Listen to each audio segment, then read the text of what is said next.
Coming up next on Arizona Horizon, the Corporation for Public Broadcasting is no more. It shut down earlier this week. What that means for PBS.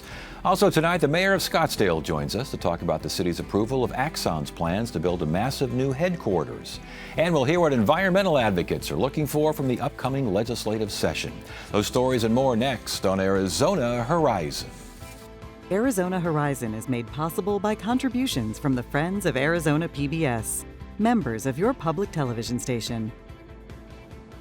Good evening and welcome to Arizona Horizon. I'm Ted Simons. The Corporation for Public Broadcasting voted to discontinue operations earlier this week. The move follows passage of the 2025 Budget Reconciliation Act, which was supported by Republicans in Congress and signed by President Trump. What does the loss of CPB mean to PBS stations in general and Arizona PBS in particular? Joining us now, Scott Wolfel, General Manager of Arizona PBS. Good to have you here. Thank you, Ted. Yeah, let's get to some basics here first. Okay.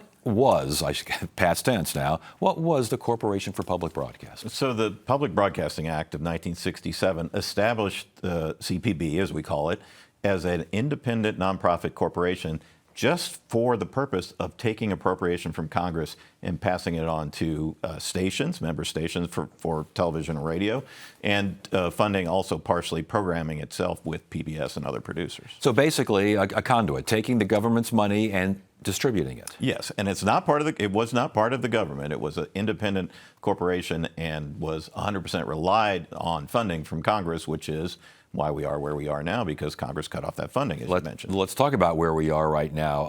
CPB, I guess, votes to dissolve early. First of all, what does that mean? Voting to dissolve just means what? Lock the doors and get out of town? Yeah, and there were some staff that was left, but there's no funding to keep it up, and so they were faced with the alternative of having to go out and fundraise to keep any sort of operations going, so they decided just to go ahead and dissolve. Is there any impact on Arizona PBS and PBS stations in general with this move earlier in the week? Not with what happened this week, because we felt the impact last year. So as you mentioned, in July was when that money was rescinded, and then we normally would have gotten our payment, which was around $2.3 million from CPB in October and November. And so that did not happen this year. And of course, we knew that in July that it wouldn't happen. And we've been working with that in mind ever since. How have you been working with that in mind? How can that funding be replaced? Well, everybody who watches Horizon knows that we've made a lot of appeals to donors, and people have stepped up. We've really seen an increase in new donors. We've seen an increase in existing donors and how much they're giving. And our major donors have really stepped up in a big way as well. What about other PBS stations around the country? How are they handling it? Yeah, I mean, it's a mix. I talk to other general managers a lot, and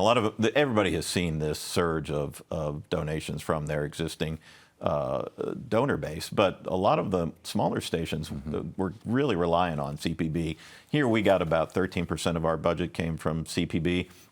In smaller stations, a lot of them not even PBS or NPR stations, they might be 50 or 60%. Northern Arizona, the tribal stations in Northern Arizona are a good example of that. Yeah. Infrastructure, maintenance, repair, these sorts of things, how does that dynamic work in this situation? The money that we got from CPB that was called the Community Service Grant was the name of that money that we got. And that was up for us to use. We had to account for it, and we had to be audited and all those sorts of things. And so we now, Arizona PBS, all of our maintenance of our 8 towers around the state and the infrastructure to support all that, that comes from the funds that we raise locally. It's possible in the future there could be emergency funds for the emergency broadcast system, for maintenance of those sorts of things, but there's no mechanism for that to be funded now. I was going to ask, how would that money be distributed, and who would do the distribution? I mean, it's been talked about that maybe FEMA is the source for something like that, but it's just not clear how money, even if it's appropriated by Congress, will be distributed, because we've seen with this administration that they don't always follow through. The executive branch does not follow through. I was seeing even the Department of Education could be involved with something like that. Well, we also used to receive funding from the Department of Education. That was lost earlier last year, in May of last year. And so, that's another place where we've had to go to the community to step up and support our summer camps and things like that. But we don't anticipate any other money coming from the Department of Education. As far as the Arizona PBS, our brand and our station, but stations in general, maybe even in the West, we can keep it regional here. Is there any sense of collaboration, or is it wild, wild west out there? No, I think stations everywhere are looking for new ways to collaborate, whether that's how we share content, maybe sharing content in addition different way. PBS has been set up for a long time where there are major producing stations that are providing a lot of the content, Masterpiece and Nova and Nature and shows like that you see. And there may be an opportunity for stations like us to say, well, we can step in and help fill that void with what we're producing. Yeah, but as far as, you know, a pool of money generated, and then distributed in a quasi a CPB fashion, is that even possible? Not from the stations themselves, not yet anyway. There is an effort going on now, something called the Bridge Fund, which has been set up with the Knight Foundation and Public Media Company, which is a consultancy that works with a lot of public stations. And there's about $500,000, I should say. No, it's more than that. I'm missing how much the amount is in my head, but it's a small amount, and they're really aimed at the local stations that are smaller, and a lot of them radio stations in areas that are just don't have the community like we have here that can support them. So last question, bottom line, where does Arizona PBS stand right now, especially since CPB is adios? We are in good shape. We are going to continue forward with what we're doing. We're still asking for more help, obviously, because this is an ongoing thing. We lost $2.3 million this last fall. We're going to lose that again next fall when we normally would get it, and for the foreseeable future. And so we're still asking people to step up and help, but right now we're moving forward and we're confident that we can continue to do that. All right, Scott Woelfel, General Manager of Arizona PBS. Good to see you. Thank you, Ted. Nothing like the Revolutionary War had been fought. It's a radical idea. Ordinary Americans won the war. I don't think you can be patriotic enough about them. Everyone's convinced the virtue of the cause is helping them win.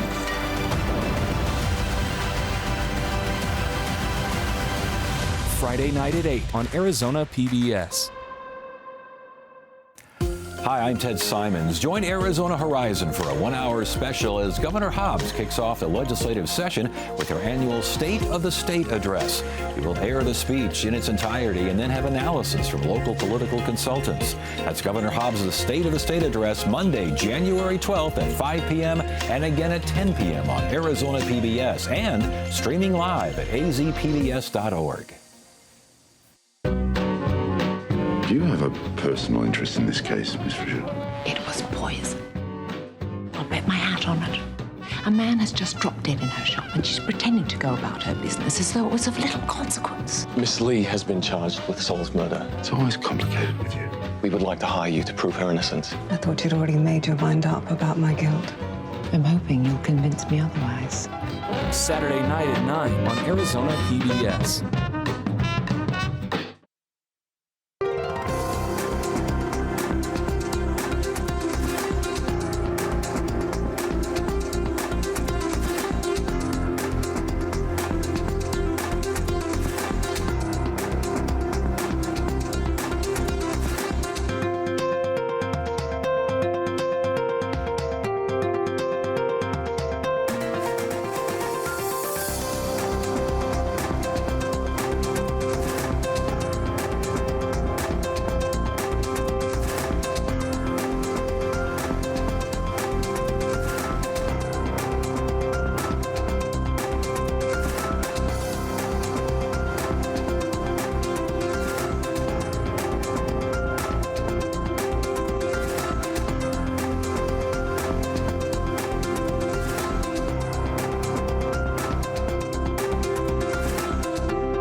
The city of Scottsdale recently approved a compromise plan with Axon, allowing the taser maker to build apartments at its planned new headquarters near Hayden Road and the 101. The move followed months of negotiations that included the state passing a law that protected Axon's interests. Scottsdale Mayor Lisa Borowski joins us now to talk more about the agreement and where this whole thing stands.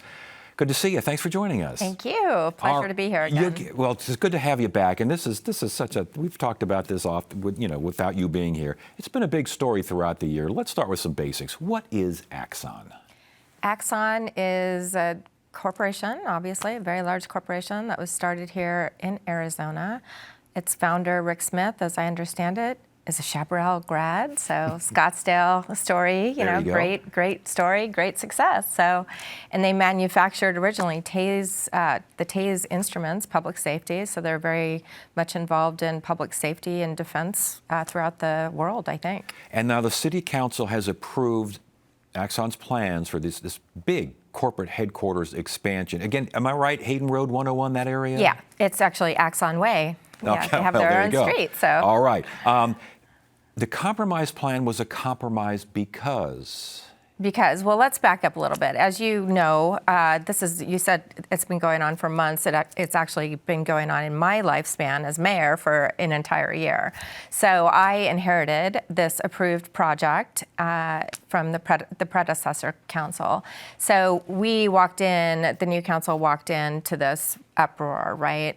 And it is by far the most controversial decision that Scottsdale, I think, has ever seen, at least as far as I've been involved in local politics. And so the referendum did move forward. They obtained 27,000 signatures, and as a result, they had a right. It was, in fact, going to be referred to the voters for a vote. Yes. So that's where I step in. They had already obtained the signatures. They were defaulting to an election that would take place in this November 2026, which turned out to be 2 years after they certified the referendum. And you remember the same type of thing happened in Glendale, and they actually had an election much sooner. Mm-hmm. So waiting 2 years did not turn out to be our friend. Because? Because Axon went around us when they realized they weren't getting very far with the new council. I'm on the record as being completely opposed to the over 1,900 units, 1,900 apartment units that was previously approved. That was part of my reason for running, to keep Scottsdale special and preserve our character. And so Axon goes by way of the state, and the state law goes ahead and puts a little bit of a thumbprint on this. A thumbprint would be an understatement. They completely silenced our ability, essentially, to make any decisions with respect to projects like that, and it essentially nullified the referendum.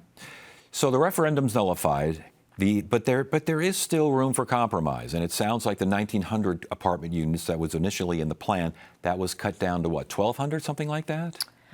The apartments, no, 600 apartments. 600, In the end, yes. And so I had been working between TASE and Axon because as a commercial litigator, naturally, I've been through a lot of mediations in my career. And I recognize the importance of working with both sides, finding out where is your bottom line.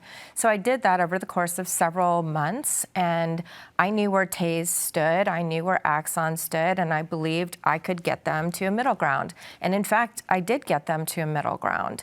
And so, long story short, I thought we had a negotiated deal that both sides were on board with as of the Saturday before the Tuesday council meeting, where the vote was about to take place. At the last minute over that weekend, it blew up over details involving the 600 condominiums, okay? So it was 600 apartments that we arrived at. Yes. And 600. That's the 1,200 that I mentioned. That's the 1,200. Yeah, okay. So, and it's important. It's an important distinction. People that are opposed to this deal are trying to belittle that distinction, but it's important because TASE was okay with as many as condominiums as Axon could build. They were just focused on the apartments. So those were the opposing parties.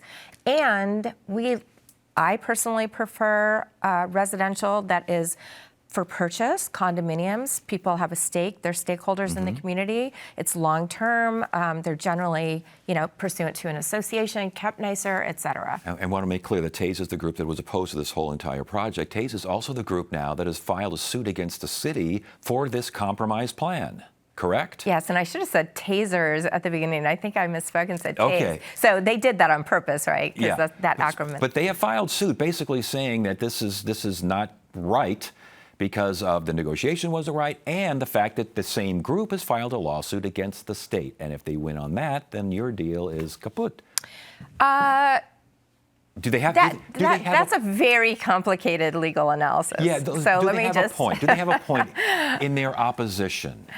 On their constitutionality challenge, potentially they have a point. I'm not going to comment on that. That's their lawsuit. We've been brought into it, and then they filed, of course, the second lawsuit challenging our ability to enter into an administrative action versus a legislative action that could also be referred to the voters. Okay, that's the issue. Yeah, indeed. But why was this not gone through? Why was there not a zoning issue, the zoning process, to the extent to where it could be challenged and it could be questioned? I think that's, as you mentioned, part of the lawsuit. The MOU amends the original development agreement, so essentially. Yes. And why wasn't it? Because it qualifies as an administrative action. They didn't have to go back through the zoning process.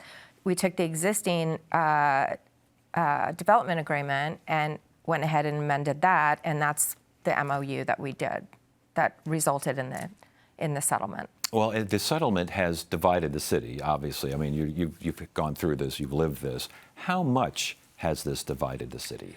So I'm not really sure, because I know how it's being represented by some of my colleagues and by someone that's interested in running for city council. So keep in mind, again, I should make this point very, very clear.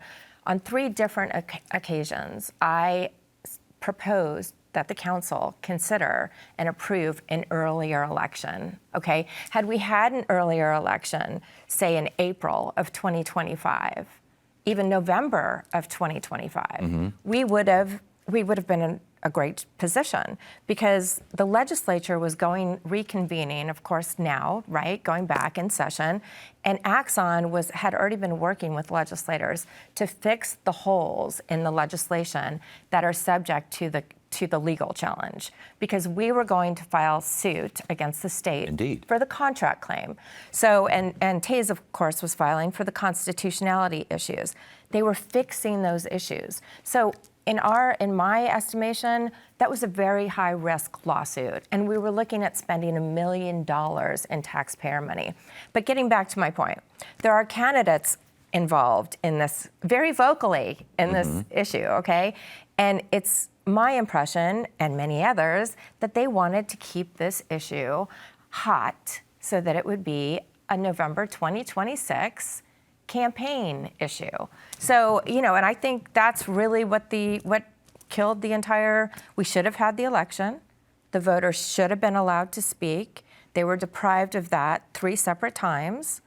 And we would have had, potentially a different outcome. Okay, but because of that, we're running out of time here, but real quick, because of that, you agreed to the compromise. You were the deciding vote on that compromise plan. Yes, all thanks very much. And I held the line. It was about to be 750 and 750, condos and apartments, but I wasn't going for that because I wanted both parties to come in and agree. And let me close on this point. Yes. TASE was hung up on, they wanted to craft the declaration terms for the condos, and that was just unacceptable for Axon. It's complicated for those of us who don't live in Scottsdale. It's been your life, and obviously a life of a lot of folks in there that have had this going on for quite a while. We'll see what happens next, if anything happens next. Maybe dirt will move. Who knows? Dirt will move next. Lisa Borowski, Mayor of Scottsdale. It's good to have you here. Thank you so much for joining us. Thank you, Ted. Really appreciate it.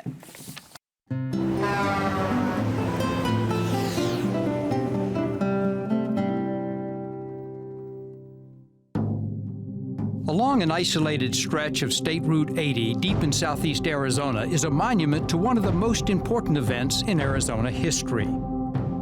Off the highway is Skeleton Canyon, where the Apache warrior Geronimo, Naiche, son of Cochise, and their followers surrendered to General Nelson Miles. It was early September 1886.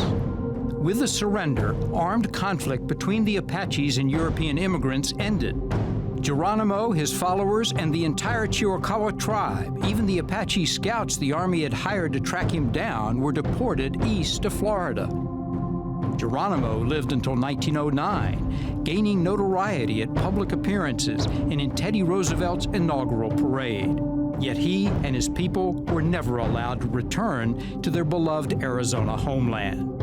Only in 1986 did the governor and state officially welcome back the Chiricahua tribe to Arizona after 100 years of exile.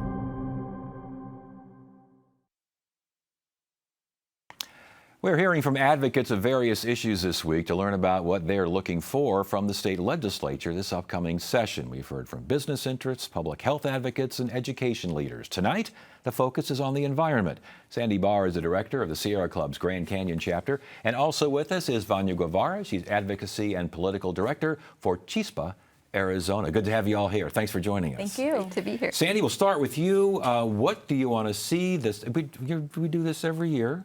And you got a lot of ideas. Do these ideas ever pan out? I mean, do you ever get the legislature to say, Sandy, we're going with you full bore? I don't think they ever say full bore, but there are things that get adopted, sometimes quietly. Yes. But it's important that we continue to make the case for doing them. I mean, has our water situation improved? No. It is, our groundwater is being depleted. Throughout Arizona. We've got shortages on the Colorado River. We need a legislature to step up and do its job.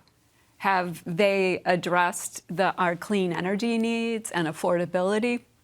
No, they have not. And there are things that they can do to hold utilities accountable, even though the Corporation Commission does a lot. Right. There are things that they can do to provide people greater access to clean energy and to help us address climate change, which is both an environmental threat, a public health threat, and then also an economic threat.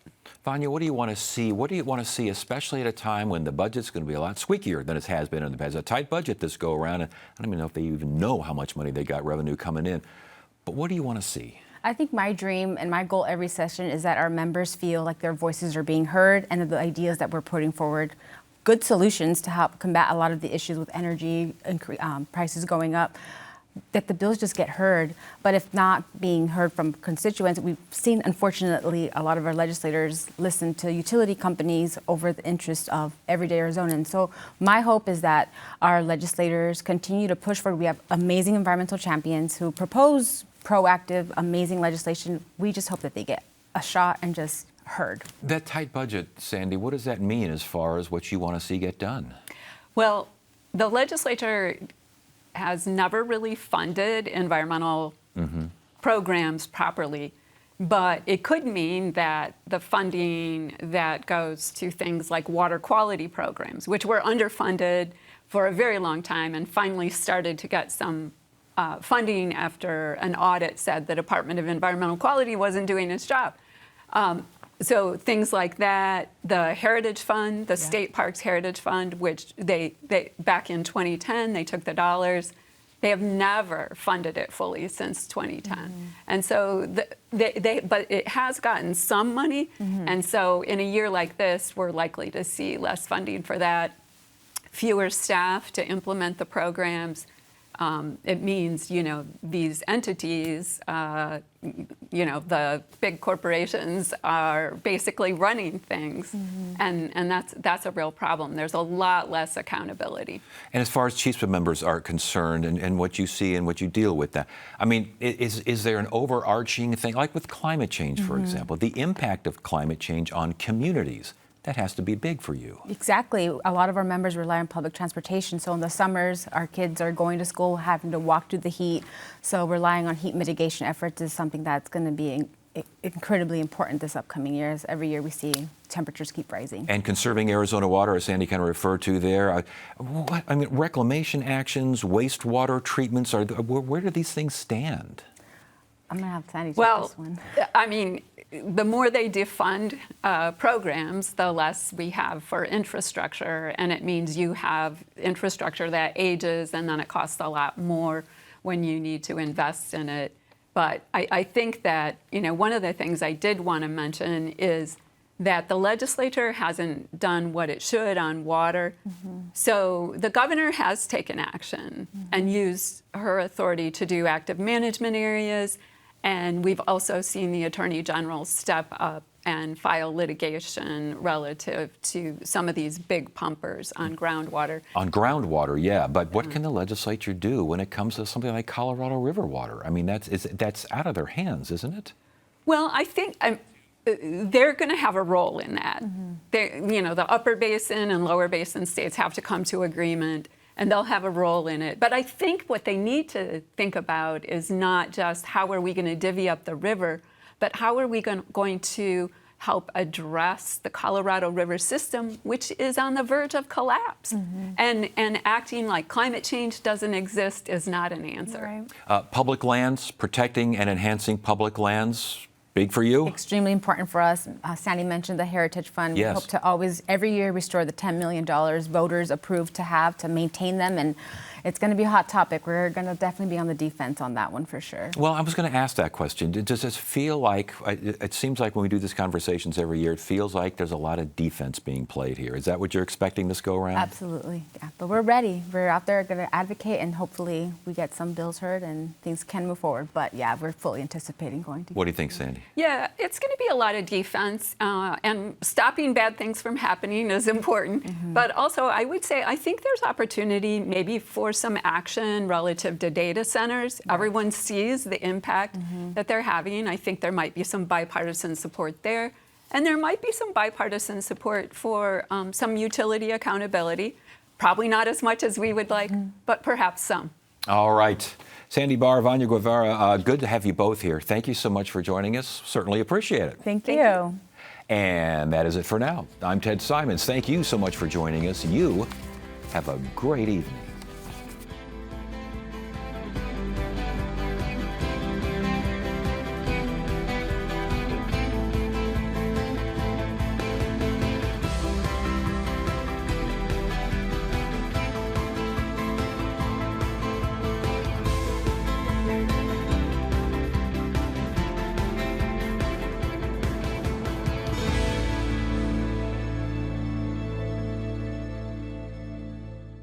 Support for Arizona PBS comes from viewers like you and from Primavera Online School now offers kindergarten through 5th grade with a project-based curriculum, digital learning activities, and small group instruction. To learn more, visit chooseprimavera.com.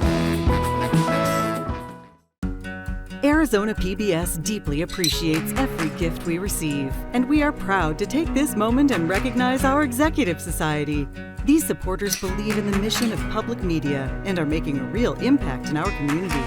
If you would like to make an annual gift and join the Arizona PBS Executive Society, please call the number on your screen or visit azpbs.org/membership. You're watching Arizona PBS.